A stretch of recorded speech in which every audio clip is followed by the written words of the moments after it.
बातमी आहे ती प्रशांत कोरटकरची। प्रशांत कोरटकरचा पासपोर्ट कोल्हापूर पोलिसांनी ताब्यात घेतलेला आहे। कोरटकरच्या पत्नीने पासपोर्ट कोल्हापूर पोलिसांकडे जमा केलाय।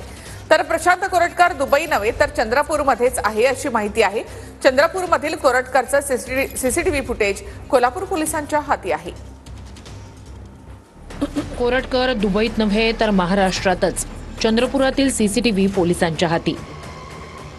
छत्रपती शिवाजी महाराज आणि छत्रपती संभाजी महाराज यांच्याबद्दल बदनामीकारक वक्तव्य करणारा प्रशांत कोरटकर अजूनही फरार आहे। कोरटकर दुबईला पळून गेल्याची माहिती समोर आली होती, पण जुने फोटो व्हायरल करून कोरटकर दिशाभूल करत असल्याचाही संशय पोलिसांना आहे। प्रशांत कोरटकरचा अटकपूर्व जामीन फेटाळण्यात आलाय। ज्या दिवशी कोरटकरच्या याचिकेवर सुनावणी झाली त्या दिवशी कोरटकर चंद्रपुरात असल्याची माहिती समोर आली आहे। कोरटकर चंद्रपूरमधल्या एका हॉटेलमध्ये लपून बसला होता अशी ही माहिती आहे। या हॉटेलचं सीसीटीव्ही फुटेज पोलिसांनी ताब्यात घेतलंय। आता कोरटकर हा नागपूरचा त्यांचाच माणूस आहे ना। आता तो पळून गेला का नाही हे ते सांगते। उद्या आम्ही म्हणायचो पळून झाला आणि तो भाजपच्या कार्यालयात कुठेतरी सापडायचा किंवा एखाद्या मंत्र्याच्या बंगल्यात सापडायचा भाजपच्या किंवा वर्षा बंगल्यावर सापडायचा।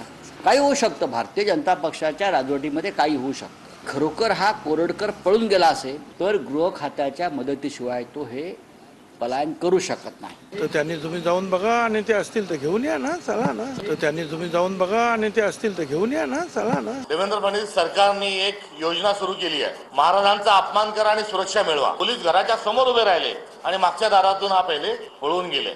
पोलिसांशी लागेबंदे का निर्माण झाले तर ते नागपूरकर आहे आणि गृहमंत्री देखील नागपूरकर आहे आणि दोघांचे हितसंबंध आहेत।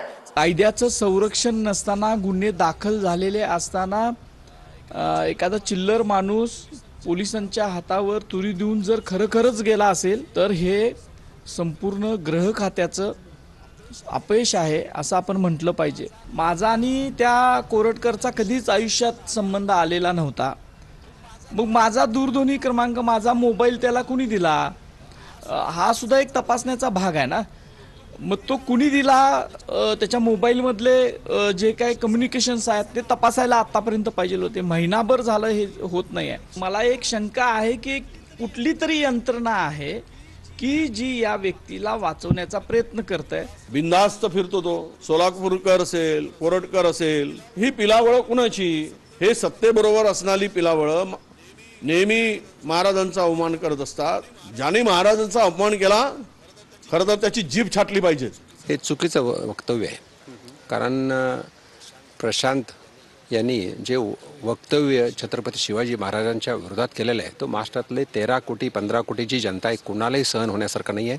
म्हणून त्याला शासन असेल किंवा भारतीय जनता पक्षाचा पदाधिकारी कधीही त्याला माफ करणार नाही आणि त्याला आज न उद्या शिक्षा भोगावी लागेल। जे सरकारी नियमाप्रमाणे, कोर्टच्या नियमाप्रमाणे जे असेल ते त्याला भोगावंच लागेल। मंत्रालयाचंच कनेक्शन प्रशांत कोरटकरला दुबईला पळून जाण्यासाठी कारणीभूत आहे। कोरटकर भाजपचा कार्यकर्ता असल्यामुळे कदाचित कोरटकरला पळून जाण्यामध्ये सत्ताधारी पक्षाचा हात असावा असा संभाजी ब्रिगेडचा आरोप आहे। तो चंद्रपूरला जातो, चंद्रपूरला तिथे पोलीस अधिकारी भेटतो आणि आता पोलिसांची दिशाभूल करायला तो दुबई मधला एक फोटो व्हायरल करतो की जा, तुमच्यात हिम्मत असेल तर मला या दुबईला शोधायला।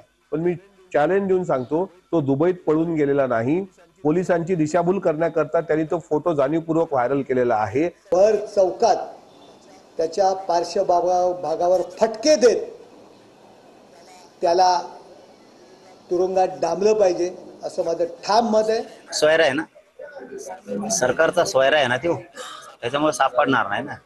बाकीचे असते तर आतापर्यंत नसले आकाशात तरी मध्ये टाकले असते। प्रशांत कोरटकर हे जे आहे हा अजून फरार आहे। त्याच्या विरुद्ध आपण लुकआउट सर्क्युलर पण जारी करतोय आणि तो कुठं ट्रॅव्हल केला, एअर ट्रॅव्हल जर काही केला असेल त्याने, त्याबद्दल माहिती घेण्यासाठी ब्युरो ऑफ इमिग्रेशन जे आहे त्यांच्याशी पण पत्रव्यवहार आपण आता करतोय। आता कुठलीही शहानिशा न करता बातम्या चाललेल्या आहेत आणि मी तुम्हाला सांगतो तो दुबईला जाओ का अजून कुठेही जाओ, पोलीस शोधून काढतील आणि त्याच्यावर कारवाई करतील म्हणजे करतील।